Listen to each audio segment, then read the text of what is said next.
സാക്കിർ ഹുസൈൻ ഇന്ത്യയിലെ പ്രശസ്ത തബല വിദ്വാനാണ് ഉസ്താദ് സാക്കിർ ഹുസൈൻ. 1981 മാർച്ച് 9 അദ്ദേഹം ജനിച്ചു. സംഗീതജ്ഞനായ അള്ളാ റഖയുടെ മകനാണ് സാക്കിർ ഹുസൈൻ. പിതാവ് തന്നെയാണ് സാക്കിർ ഹുസൈനെ സംഗീതം അഭ്യസിപ്പിച്ചത്. സാക്കിർ തൻ്റെ 12ാമത്തെ വയസ്സിൽ തന്നെ സംഗീത പര്യടനം ആരംഭിച്ചു. 1987 സാക്കിർ പുറത്തുവിട്ട സോളോ ആൽബം വ്യാപകമായ ഖ്യാതി നേടി. സംഗീതോപകരണങ്ങളിൽ അദ്ദേഹം നവീനമായ രീതികൾ സൃഷ്ടിച്ചു.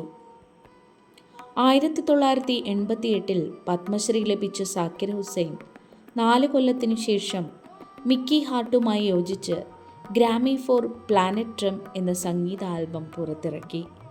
തബലയുടെ പൂർവികന്മാരായ ഢോൽ, ഢോലക്, ഘൗ, ദുഗ്ഗി, നാൽ എന്നിവ അതീവ ചാതുര്യത്തോടെ വായിക്കാൻ സാക്കിറിനു കഴിയും.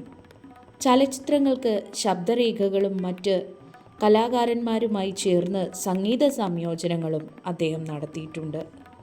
2002 പത്മഭൂഷൺ പുരസ്കാരവും ലഭിച്ചിട്ടുണ്ട്.